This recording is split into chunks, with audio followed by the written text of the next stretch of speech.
that we're doing today changes how we fight cancer tomorrow. And I personally am just thankful for the people that have been fighting cancer 100 years ago, 80 years ago.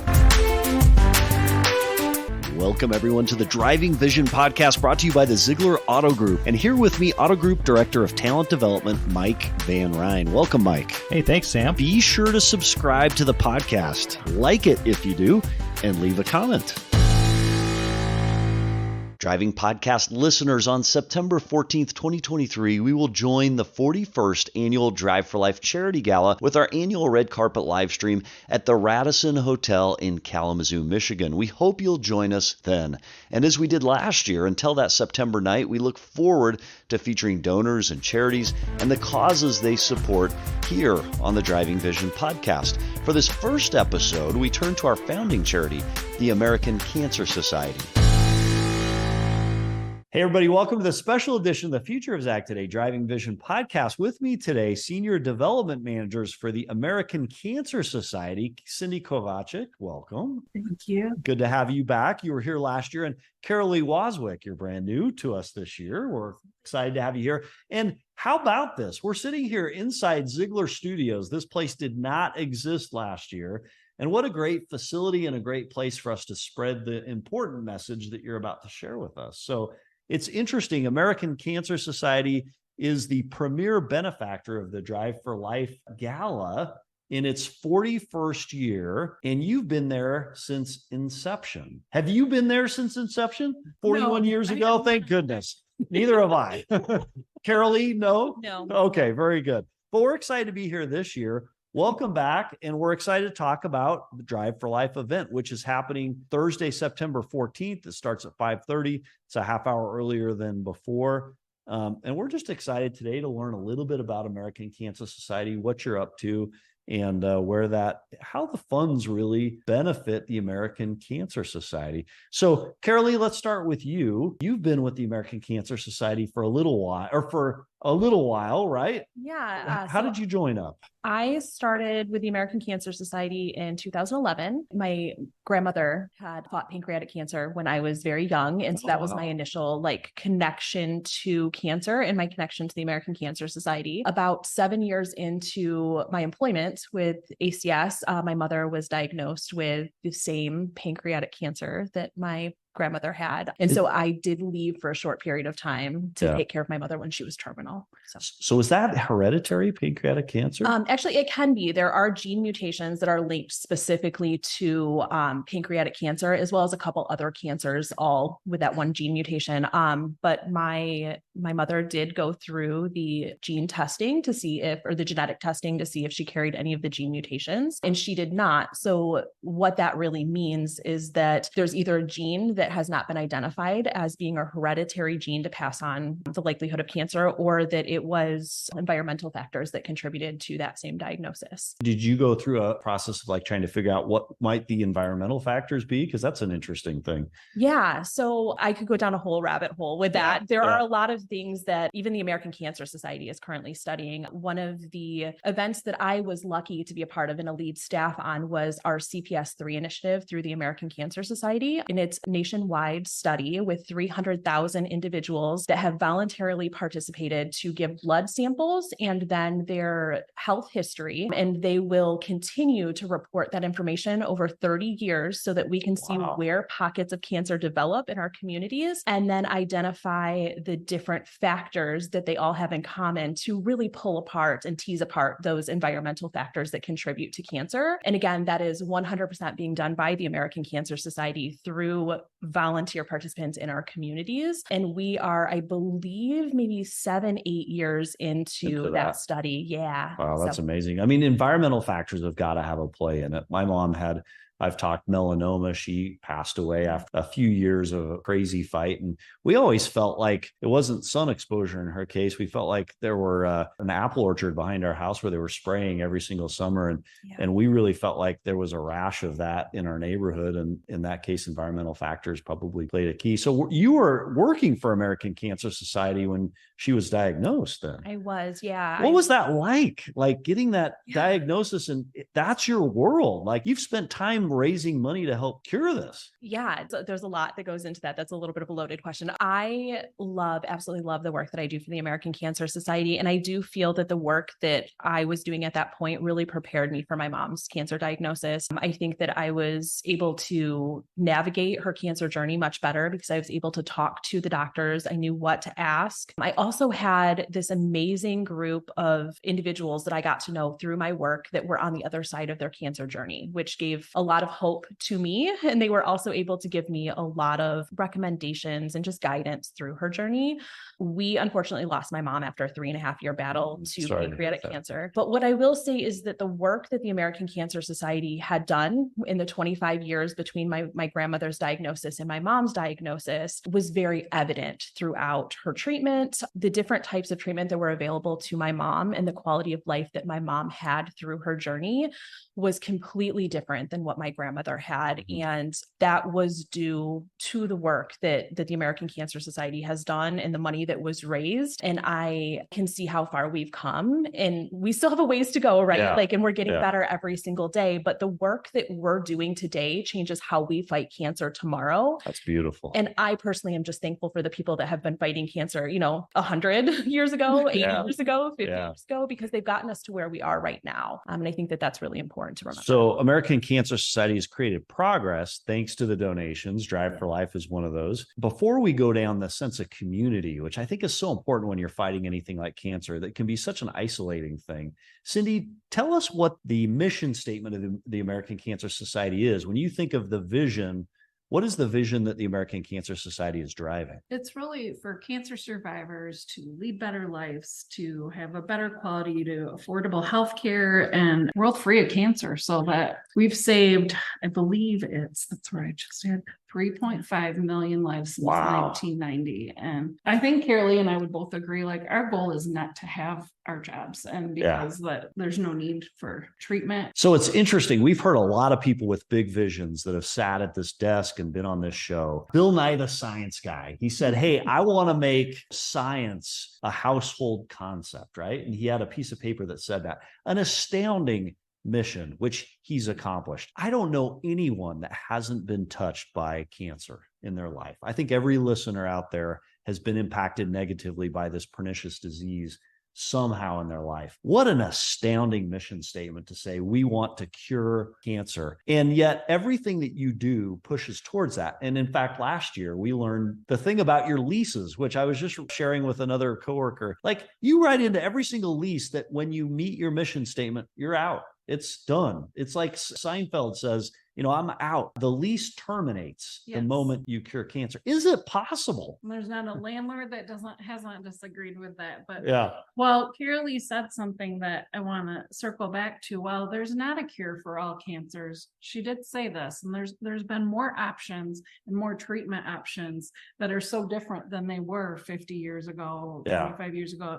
If you even remember, at one of our Drive for Life events, Kirk Cousins talked about his father, and that his father, had he been diagnosed 50 years ago, probably wouldn't be here today. But the treatment that he received, he had to have a small patch of skin removed behind, I believe it was his ear.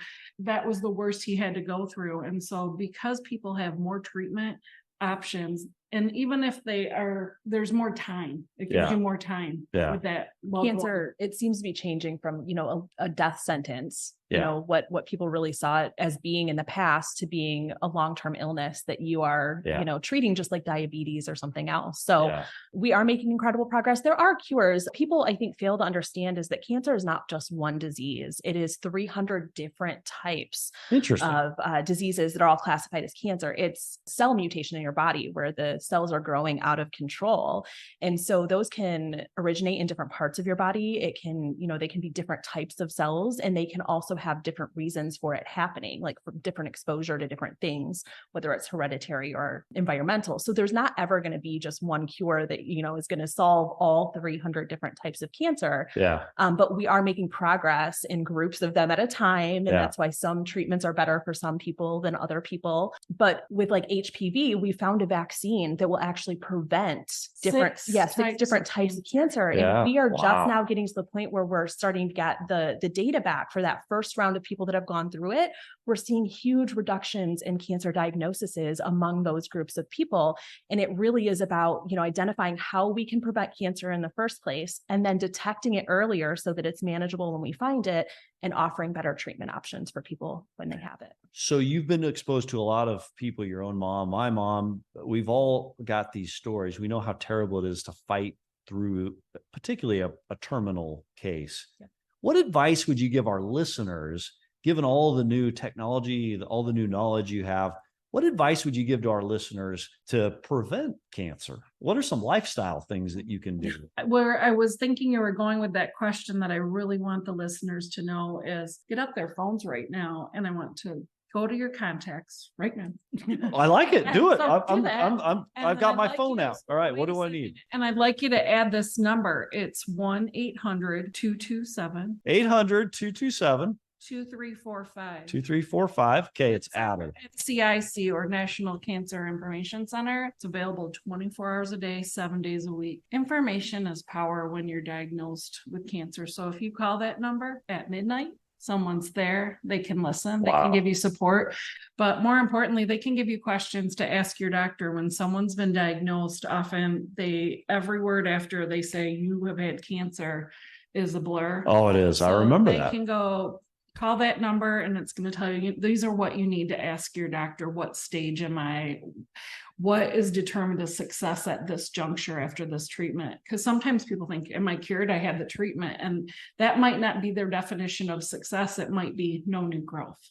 And so they give you those questions to ask so that you're equipped, or if you're underinsured, resources, rides to treatment. So if someone's facing a diagnosis or doesn't know what the doctor just told them, that's the awesome. number they call. And the busiest day, I believe, is the day before or after Christmas. There's a lot of holiday anxiety that comes around the holidays.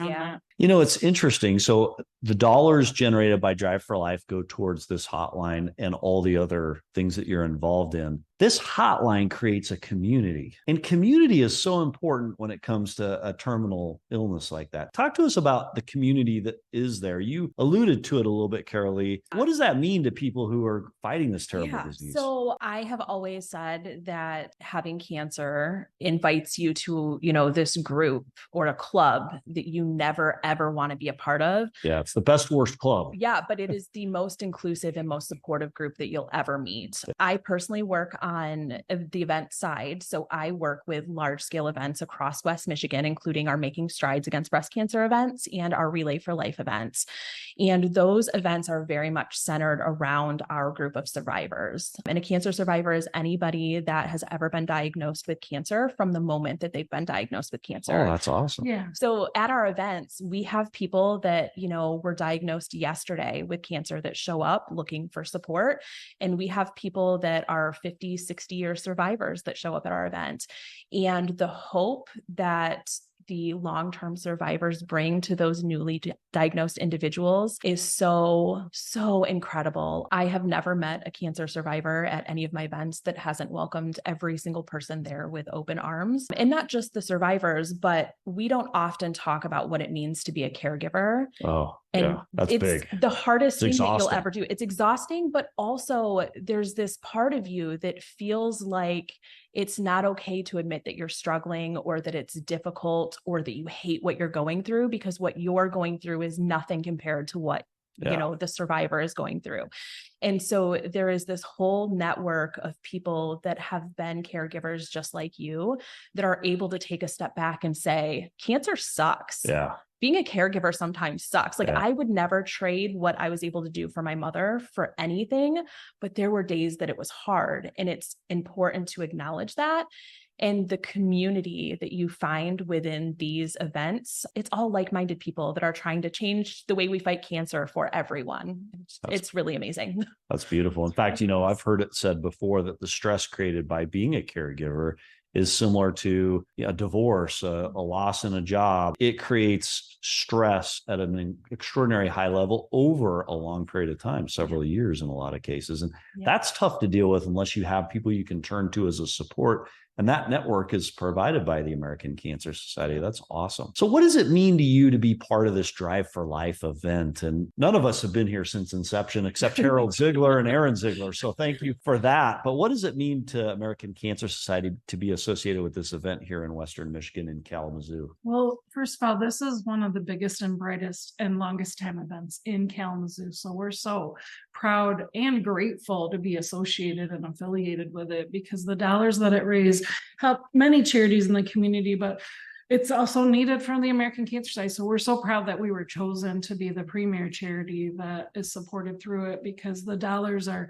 definitely needed through the pandemic. We had a lot of the fundraising was impacted. And so those dollars are even more important than ever. Yeah, that's awesome. What does it mean to you, Carolee? It's amazing to see something happening in my backyard, right? Like to be part of such a huge event for the Kalamazoo community is absolutely wonderful. But more important than that to me is that we are able to fund life-saving research. In Michigan right now, we have approximately 15 researchers on grants from the American Cancer Society. We funded approximately $14 million in cancer research this year. We have 3 researchers right here in West Michigan, which is amazing.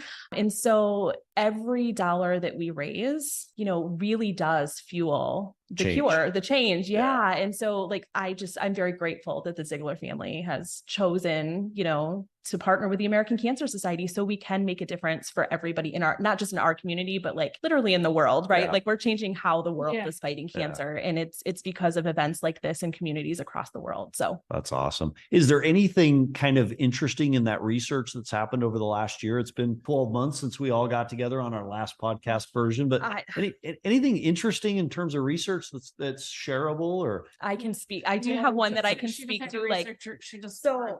I am meeting with our newest researcher tomorrow, but the research portion for me is really interesting and important. And I really enjoy being able to share with our donors what their money is really doing. So one of my favorite researchers that I met with within the last year is Dr. Chad Brenner. He's currently at the University of Michigan doing research on the American Cancer Society's dollar.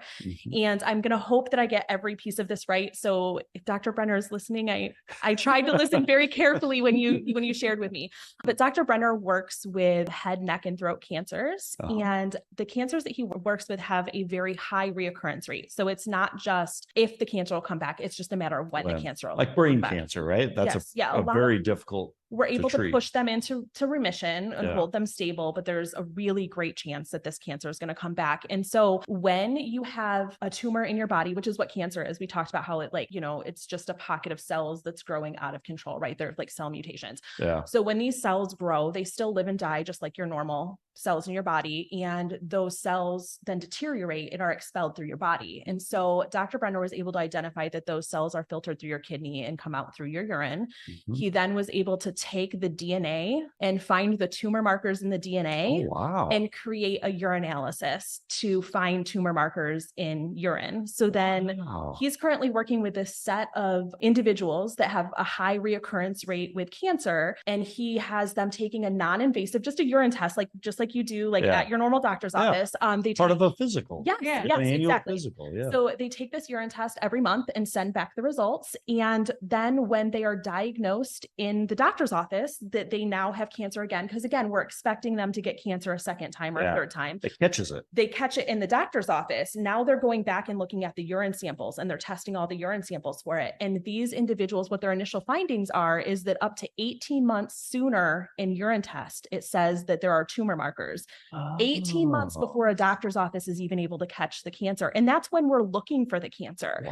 So I was able to ask Dr. Brenner, what does this mean long-term? Because for me, pancreatic cancer, is where my mind always goes. Pancreatic cancer is really hard to find until it's too late. It's one that doesn't have any symptoms. There's no way that you're going to catch it. Almost every time it's a fluke or you're like at the very end stages of your life. So I asked, what does that mean for like pancreatic cancer? And he said that ultimately the goal would be to create a urine test that could be given to anybody to find tumor markers in their body to help identify cancer at an early stage. The earlier it's caught, the more treatable it is, right? If you can catch it in that 18-month or whatever period prior to a very small pocket of cancer cells in your body, as opposed to when it's, has spread through your body or large tumors. So for me, like that is absolutely amazing. And I think that could absolutely change the way that we fight cancer. And Dr. Brenner, again, is an American Cancer Society funded researcher that is doing research right here in Michigan with, donor dollars, right? Yeah. And so that could be something that you see in your doctor's office in 5-10 years, and just, it's amazing. So yeah. Which, had that been around for your mom, could have very well changed the course of her life, her disease progression or prognosis.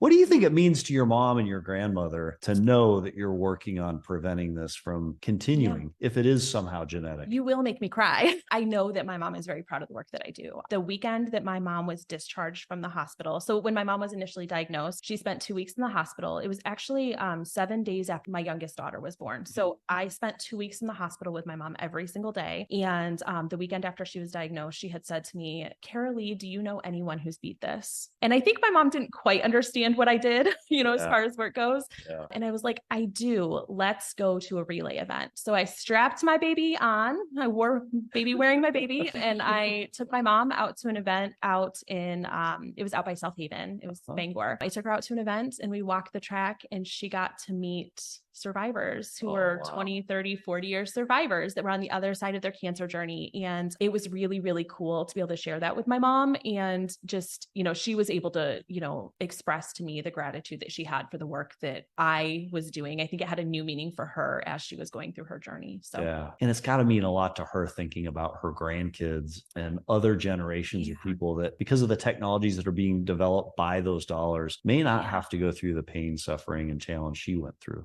Yeah. Or her mom for that matter. Yes. Right. Yeah. That's pretty cool. Artificial intelligence is kind of an interesting thing in the world today, right? It seems like it's almost the hot topic for the past year, whether it's Chat GPT or just the technology overall. How does that impact cancer and the research that you're doing, or does it? There's probably some. Yeah, I was going to say we aren't really aware. Okay, that's okay. So that is a really great question, and I could probably find an answer. No, it's okay. It's just curious to me.